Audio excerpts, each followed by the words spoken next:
throw. One-on-one. Davis has it. Touchdown. Carolina wins. Carolina is the Coastal Division champion. Javonte Williams to the left of Howe. He'll send him out into the flat right side. Howe looking, standing tall, lets it go. Man there. Touchdown. Touchdown, Carolina. The pistol. Jackson behind him. Hands off to Jackson. He tried a jump pass, and it's intercepted. Surratt intercepts it. Holy cow, Carolina's going to win. And off to Javonte Williams again. Pops it to the left. Javonte leaps over a man, crosses the 50, trucks over a defender, spins by another. Goodness gracious, he's down to about the 15, and he did absolutely everything in one carry. Here's the shotgun snap to Aguilar. Drops back. Pressure coming. Aguilar floats it up. Incomplete. No flags. Head on back up the mountain. Carolina wins it in double overtime. Loftus out of the shotgun. Throws to the end zone. Incomplete. Incomplete. The bell belongs to us. Carolina wins it. 47-45 in double overtime. Bernard fields it at the 26. Heading to the far side. Gio at the 35. Gio, he's at the 50. No, he's not. Yes, he is. Gio is going to take it for a touchdown. Are you kidding me?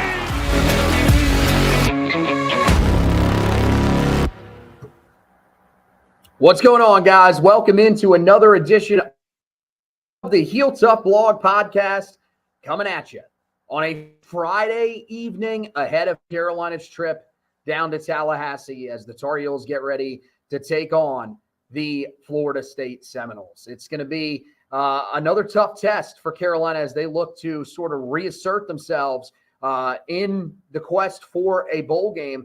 But look, last week provided you with an opportunity. You had a chance to go on the road to take on a team in Virginia that had been playing relatively well for the majority of the season, and you went in there and smacked them. You won 41-14, and now people are looking at this as the chance to build off of that and then get yourself to within a game of being able to get bowl eligible. And I think that was what we were all really hoping for when Carolina was in the midst of their bye week just a couple of weeks ago. And so this is a great opportunity for Carolina to not only do that, but to pick up Mack Brown's first win against his alma mater in his time as a head coach. Now, the way that I want to start this one out, because look, when you lose 4 straight games, you go a month without winning, and then you go into a bye week, it's really hard to be energized about the team. Basketball season is just about to start. So my question for my co-host here, Josh Marlowe, we know he's the basketball guy of the two of us, but I want to know, where is your excitement level for Carolina football now after what they did a week ago? Is it somewhat back, or are you still, a little bit off the train, still wondering if this team is real after beating a team like Virginia? Well, I mean, I think it's hard to call a team real at 4-4. I think, look, last week was special. It was important for a lot more bigger reasons than just winning a football game. It was being happy for those kids for the last 2 weeks, which had been hell for them. Once you remove that aspect of it, it's now, okay, Mack Brown said last week we're in a position to finish strong. Okay, then finish strong. And you go 3-1 down the stretch. You beat Wake Forest. You beat NC State, and you maybe split the last two. This road game between Florida State and Boston College, and you get to 7-5. Well, not be pleased with the season because of the up and down nature of it, but you would have done something this year you haven't done in years past. So I think you're still in wait and see mode, because last week could have just been a blip on the radar where it all came together for one game. The curse of this program is it never coming together for a sustained period of time. And every game on the schedule the rest of the way is winnable. And so you hope last week was the building block towards that. And we'll find out tomorrow. Because if Carolina goes on the road and wins, no matter what the score looks like, it means a lot because under Mac Brown, they can't beat this team. Mm-hmm. If they go on the road and they get beat, then we'll really realize that last week was kind of more of the anomaly and not what we should have expected from this team the final month of the regular season. Yeah, I mean, look, going into the game, I'm pretty excited. I'm not going to say and by pretty excited, I mean there's actually some sort of pulse for this team, and there's reasons to actually be engaged in the action that's going on. Because before last week, I mean, we pretty much thought, I mean, even the first drive of last week, I was sitting there saying, oh, this is going to be another one of those games where you're watching, but honestly, you're just thinking about what is the offseason going to look like. And last week sort of roped you back in to at least be paying attention to this season and saying that it is possible to get to a bowl game. It is possible to at least send Mac Brown out potentially with a winning season. That's what you're hoping to do. Even if it's 7-6, you're just hoping that you can send him out with a winning season, get to a bowl game, and then send him on his way. If you lose this game, this should be, I don't care that this is on the road. This is the game you got to have on this schedule. This Florida State team is terrible. There's just no way around it. If you lose this game, then this probably signifies the end for Mac Brown. Like, honestly, at that point, he may actually walk away from the team after this game because this Florida State team is as bad as we have ever seen a Florida State team. And that is saying a lot because Florida State they have gone through some down moments, especially since Jimbo left. But this team is next level bad. So Carolina needs to take advantage of it. But look, the history is not great for Carolina. This is the 22nd meeting all time with Florida State. The Seminoles lead the all-time series 17-3-1. So Carolina has not fared well in this matchup. We know that the first time when Mac Brown was here, that was a much different Florida State team. That was a powerhouse Florida State team. The last two times that you've lost to Florida State under Mac Brown, you were the favorites in both of those games.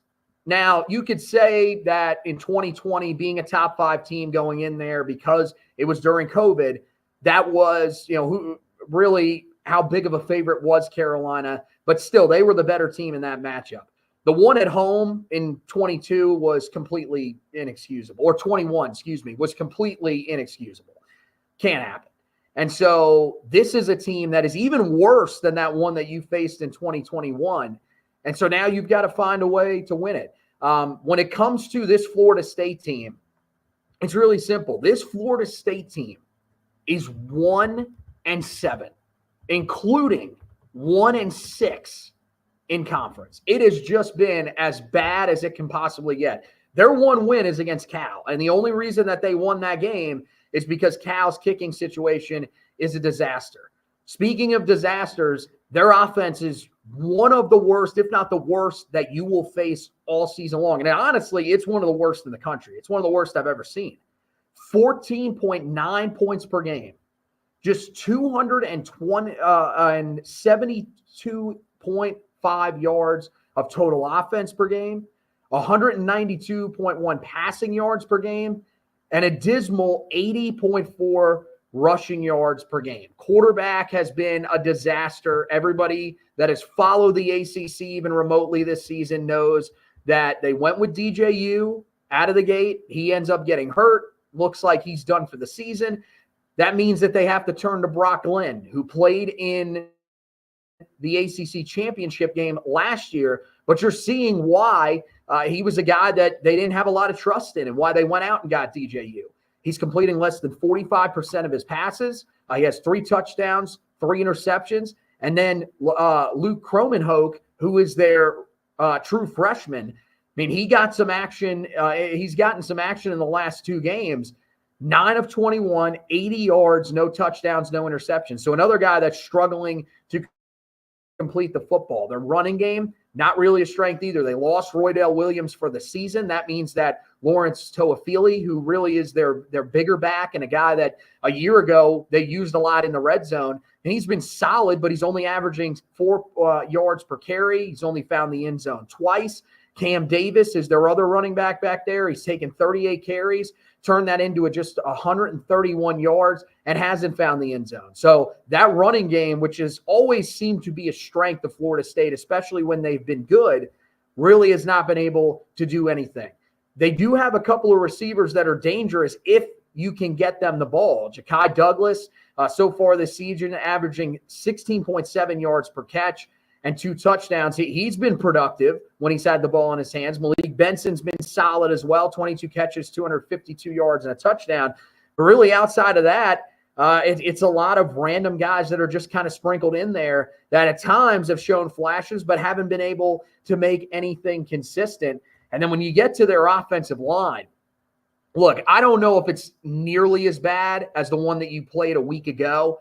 That group really struggled, and you saw it in that game.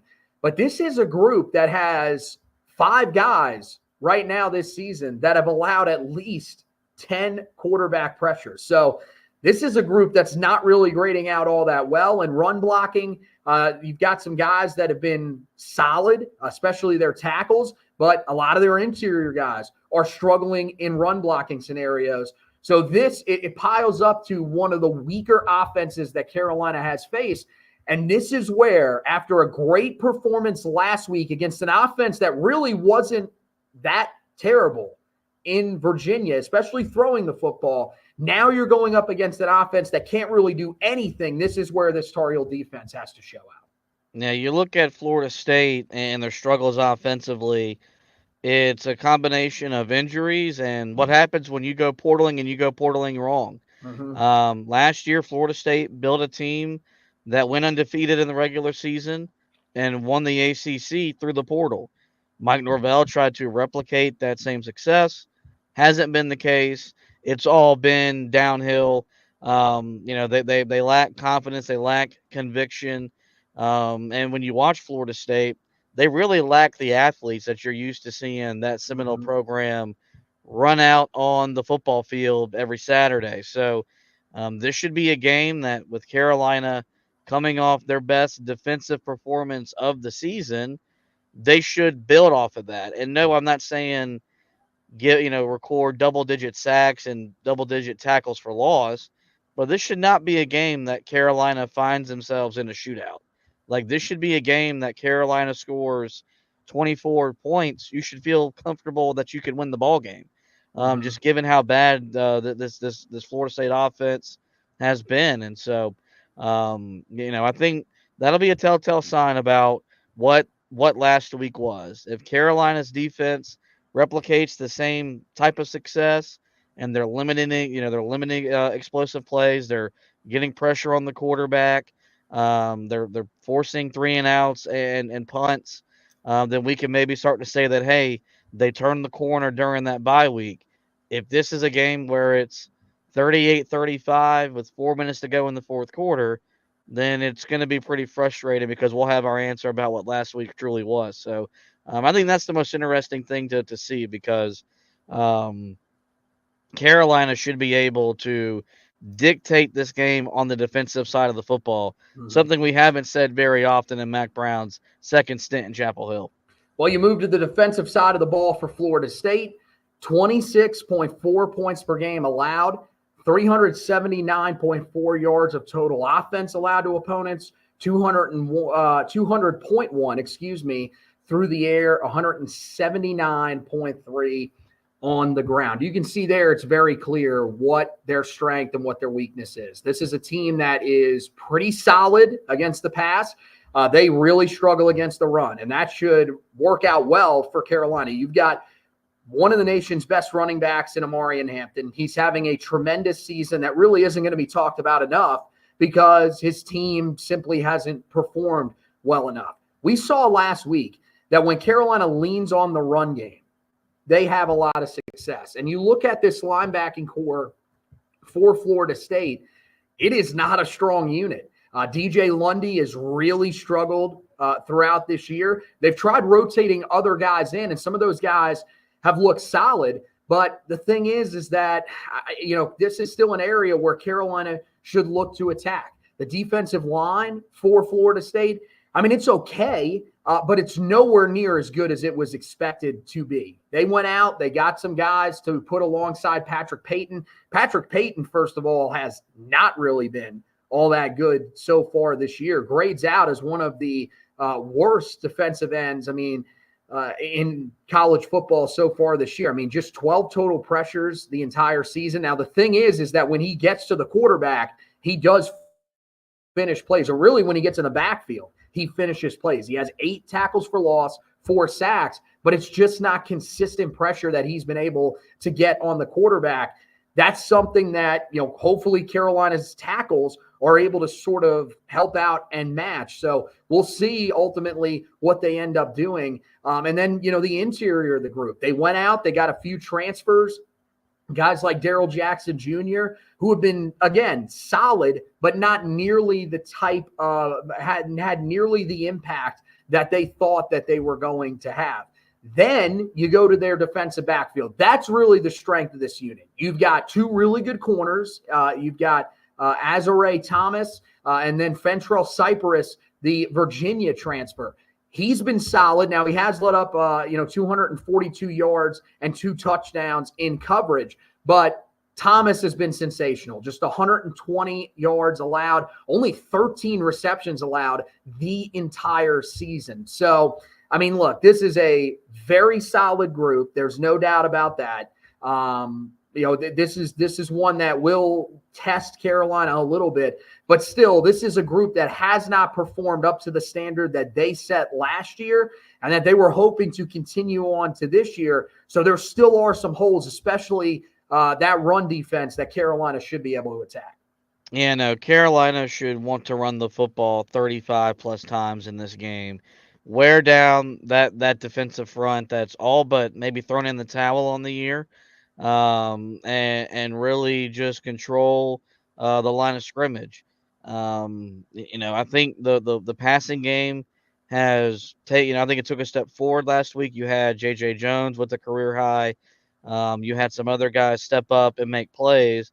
This is a really good secondary, though, and one that if you try to throw the ball against could really take the passing game out of rhythm. And so, this has to be a game where Chip Lindsey plays to his strength and attacking the weakness of the opponent, which in this game they both go hand in hand, which is running the football.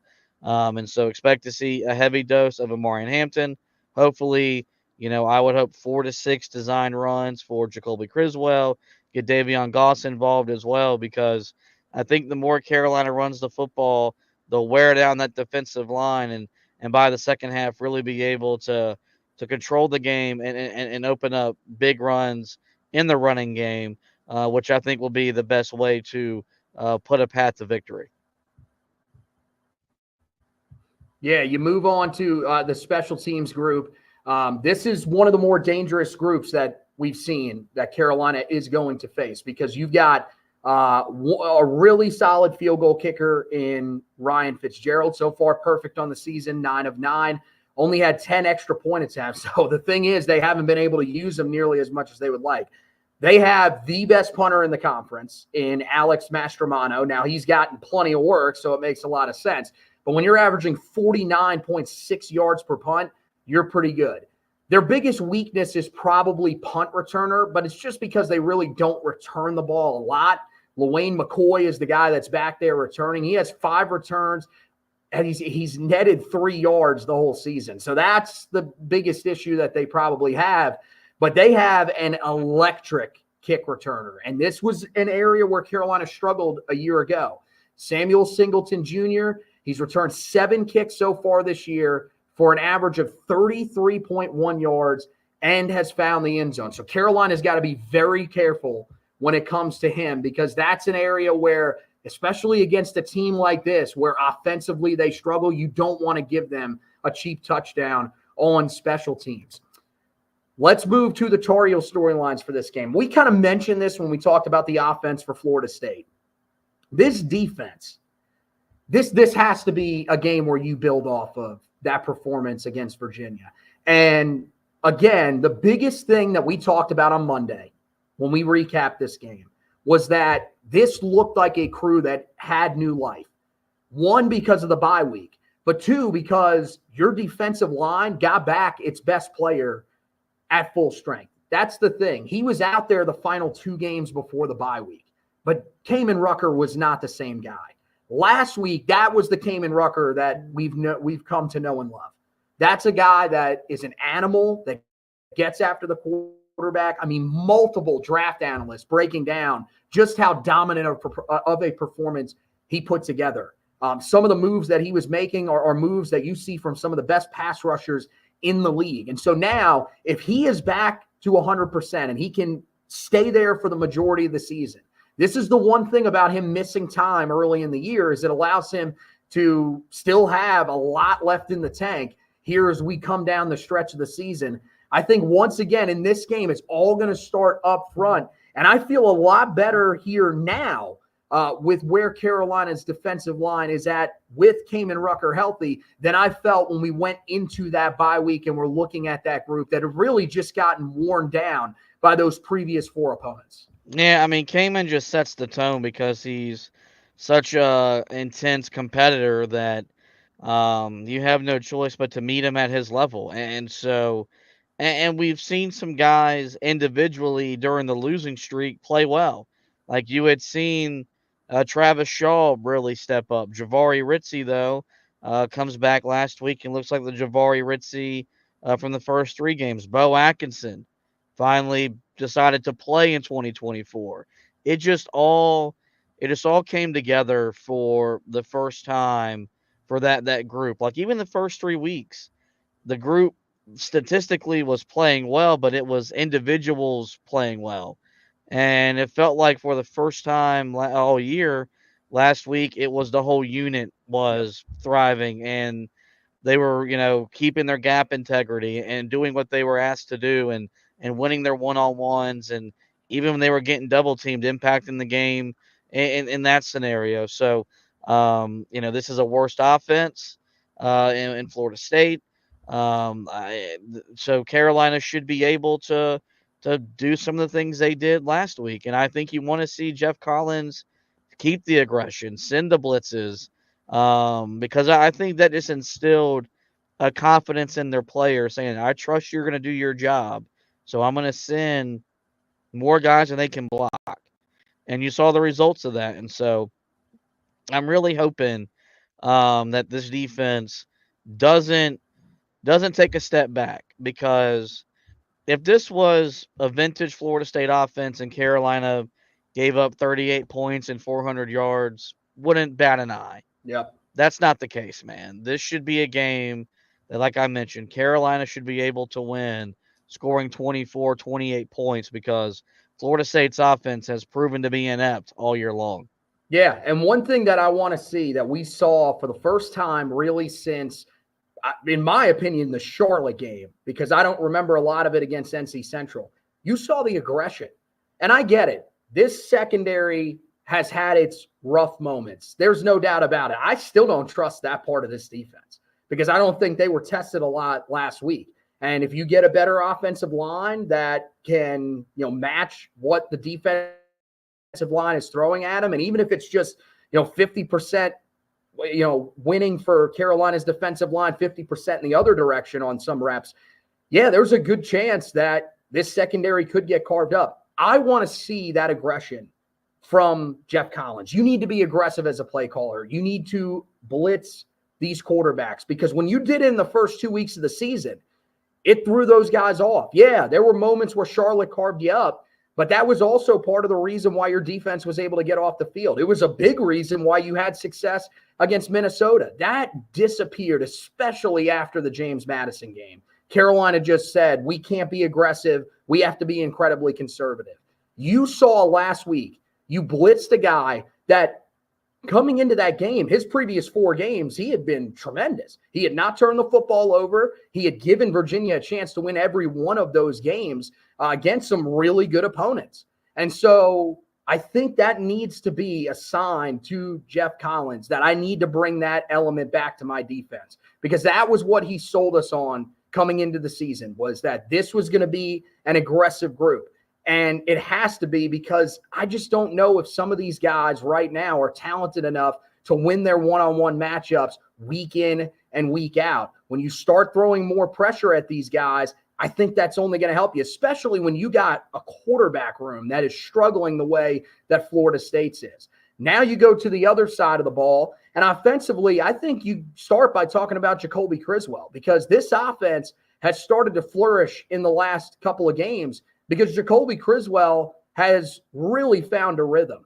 And, part of that is credit to some of the guys stepping up around him. But really, you look with the injury to Bryson Nesbitt, it was a concern that this passing game wasn't going to be nearly as efficient as it had been. Last week was the best that we've seen this passing game all year long. Criswell completed over 63% of his passes in the game. You saw J.J. Jones have a big game, hit some explosive plays that Carolina's really been lacking this year.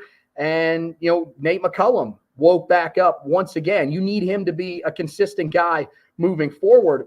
But it really feels like Jacoby Criswell is finding himself, and that's sort of unlocking some of these guys that struggled early in the year when Carolina was going through all those issues at quarterback. And I think there's reasons to believe that Jacoby Criswell, with where this offense is starting to rank again, that he's got this unit heading towards being one of the best in the country down the stretch of the season and giving Carolina a chance to win just about every game they play.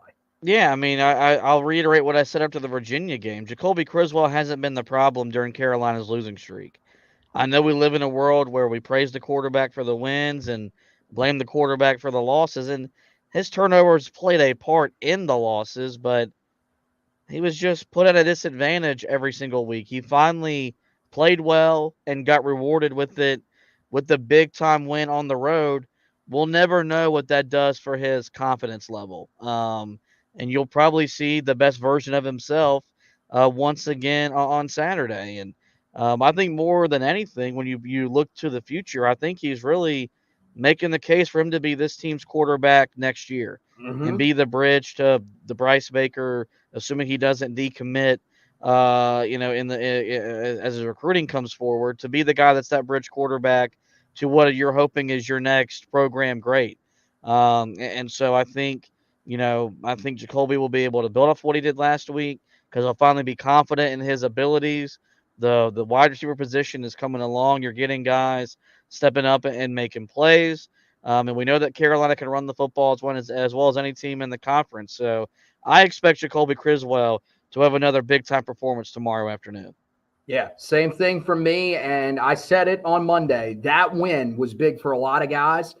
Jacoby Criswell, that was probably the person it was biggest for, because he needed to be rewarded for what he was putting out there, and he finally was. A guy that probably feels that same way is Amarian Hampton, and it's a guy that Carolina should be leaning on heavy in this game, because this is a guy that has carried you the entire season. Now you're playing a team that has struggled defending the run. This could be one of his better games of the year, especially if you are able to utilize him on first and second down, which is where Carolina needs him. That last week, we talked about it afterwards. The fact that Carolina had as much success as they did on first and second down was the reason why their offense looked the way that it did last week. Yes, there were some third down conversions that came in third and long, but this is a group that we've seen it.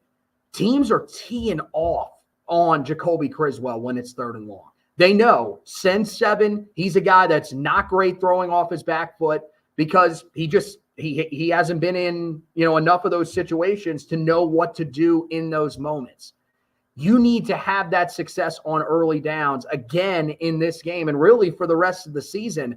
And against a team like this, you should be able to do it. It's on the offensive line to win those matchups up front, but that's really been the strength of this unit for the majority of the season. They haven't been perfect, far from it, but you look at those tackles, those big tackles, that's where they've been most successful. Aiden Banfield, he's been successful as a run blocker. he's had his issues in pass protection at times. So you need to lean on your offensive line strength, give the ball to Hampton, be stubborn like you were a week ago with using that running game, and allow yourself to have some success on those early downs and set up those easy conversions for your quarterback.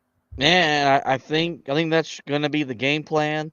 I think you're going to get a heavy dose of Amarian Hampton, who's having quietly another great season, not getting the recognition that he deserves because Carolina lost 4 straight games, but he's had the type of year we expected him to have. He'll be the best player on the football field tomorrow, and expect Carolina to utilize him as such, as a way to chew up clock, keep that defense on the field, and B, make the game easier for your quarterback, and C, just wear down a defense that's all but thrown in the towel in more ways than one, to where he could just run wild on them in the second half. So I'm expecting 25 plus carries, 125 plus yards for Amarian Hampton tomorrow afternoon. The biggest storyline and the last one that we'll talk about here is, can Mack Brown finally beat his alma mater? This is more than likely his last chance, because even if for some reason he was to come back to Carolina next year, you're probably not seeing this team on the schedule next season. And who knows the next time that you will actually see them on your schedule. Carolina's had countless opportunities to get that win, and the last 2 have probably been the most frustrating. This is one where you've got an even better opportunity. I know you're only a 2.5-point favorite. I know it's on the road, but this is the time where Carolina has to finally find a way to solve that issue that Mack Brown has had. You know that this is special for Mack Brown to beat this program. He has fond memories of being at Florida State. But yeah, I'm assuming that some of those memories have become a little less fond because of what they've done for him. Beating NC State at the end of the year, I feel like, is the most important thing. This is a pretty close second. And I think these guys need to understand that your coach really wants this one. So you need to bring that intensity in this game against the Seminoles tomorrow. Well, if this is a game that Carolina wins, it really puts them in a situation where they should make a bowl game, because they shouldn't lose 3 straight to end the year. Yep. And it would be validation that this team's equipped to finish the season strong, something that they haven't done the last couple of years. And it would be somewhat of a full circle moment for Mack Brown that, you look at 2 of his best seasons at Carolina. What eluded him? Well, what stood in the way of them being all-time special seasons? They were losses to Florida State. And look, the one in 97, you can't really get too mad at because of where that program was at that time, other than the fact that it was in your building and you couldn't score a touchdown. But the one in the COVID year, yes, when you look back on it now, Carolina was completely overranked and overrated because half the country wasn't playing. But the fact of the matter is that Carolina at the time was a top 5 team in the country. And if they win that game, who knows how the rest of that unconventional season plays out. Yeah. We just don't know. That's another what if that this program will never have an answer to. So if this is going to be his last season, which it's shaping up to be, if he can finally get a win against his alma mater, it would come in a season where no, Carolina isn't having their best year, but could get that monkey off his back, and it could propel them to the type of finish that has the program in a good standing at the end of the season. All right. So you're wondering, what are the keys to Carolina being able to do that? Well, we've got 3 of them here for you. Number 1 to me is to start fast. Because look, and you may be saying, well, didn't they start fast the last time that they played Florida State and allowed them to come back and eventually win? Yeah, they did. But this group is different for Florida State. This, as I mentioned, is one of the worst offenses in the country. They are barely averaging 2 touchdowns per game. That's, in modern college football, that is horrendous. This is a game where if you jump out to an early 14-0 lead, God forbid, but even 10-0, and you jump on them, you score on your first 2 drives, it's going to be hard for Florida State to claw their way back into this game. I've said it, I said it a minute ago. I think that you need a heavy dose of Amari and Hampton on those early drives, and really just throughout the day, you need to wear them down. But if you hit them early with Hampton and you're able to create some of those third and shorts on those first couple of drives, execute those, and move the ball down the field and find a way to score some points, you're going to put yourself in a really good spot. And that's the thing against an offense that's struggling like this. You put them in a hole, it's going to be really hard for them to fight out of it. So that's got to be one of the main things for Carolina. I think more than anything, just from an on-the-field perspective, like, yeah, we know their issues moving the football and being able to score. They get down double digits early, there's a good chance this team just throws in the towel and quits and rolls over. And that's that. I mean, Carolina made Virginia quit last week. Like, it got to the point where Virginia said, the heck with this. We can't block them. We can't tackle them. We just need to get this thing over with. And Carolina kept going up and down the field and scoring, and they kept sacking their quarterback on the other end. And so that type of snowball effect is possible in this game as well. Florida State has nothing to play for. If they had pride, they wouldn't be where they are to begin with anyway. So they're not going to be out there playing for pride. Mike Norvell might be coaching again for his job, but I don't think he has enough to really save it this time around. So I think that's how I look at this game is, man, you've got more to play for than them. This game means more to you than it does to them. If you pounce on them early, you can make them tap out and make this game over early in the second half. Second key to the game is something you did a great job of last week, and you should be able to do a pretty decent job of this week with the struggles they have on the offensive line. It's get pressure on the quarterback. Last week, you were facing a quarterback that was doing a great job of taking care of the football, as I mentioned in those 4 games prior to that one.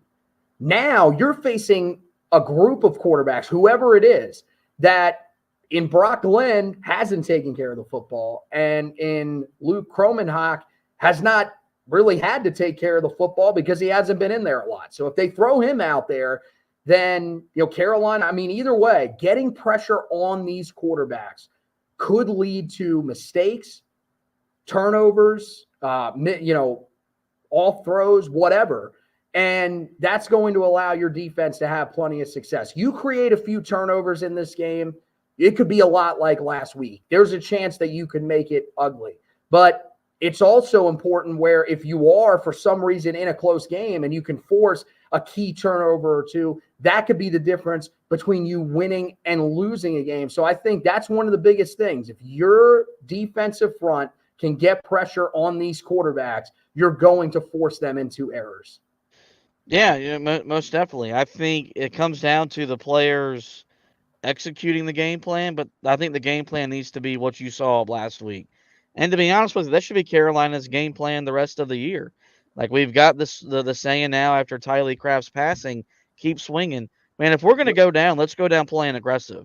And let's go down trying to make something happen as opposed to sitting back, playing conservative, making mistakes, and letting teams move the football up and down the field at will against us. And so I thought last week was really the first time we saw the type of defensive game plan that Jeff Collins promised upon his arrival as our defensive coordinator.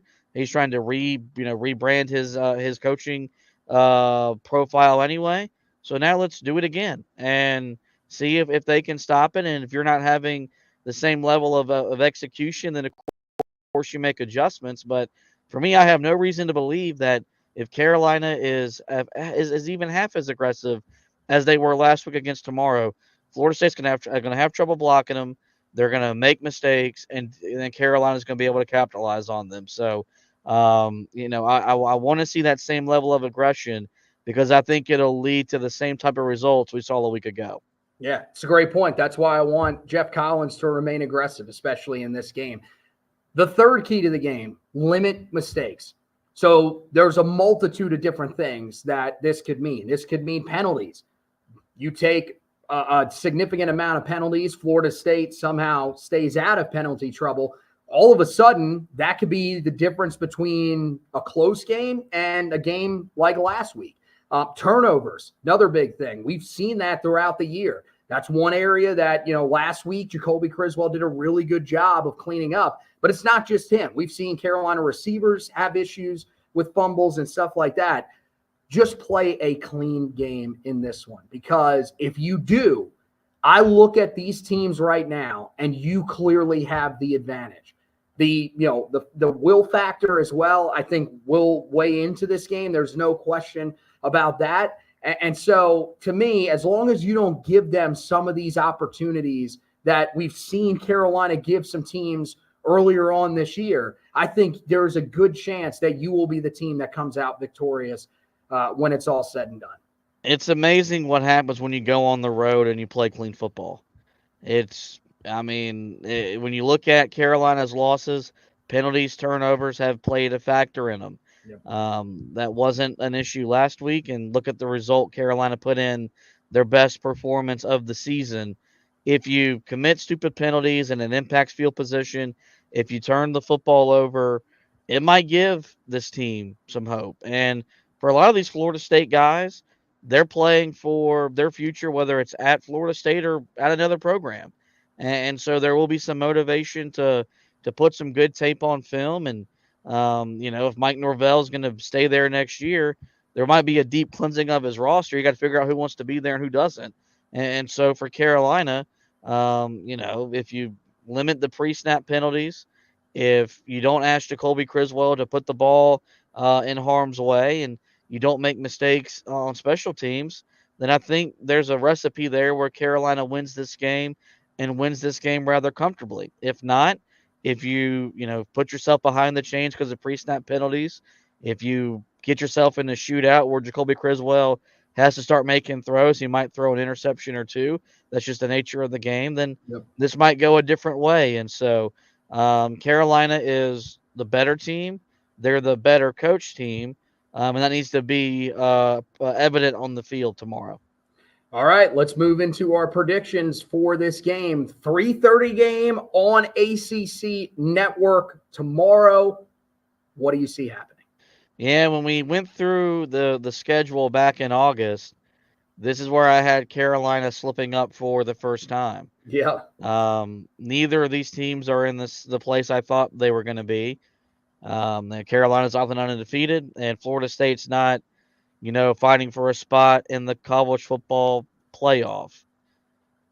I want to believe that last week was the turning point for this group, and to rewriting narratives that they don't finish the season strong. It's November.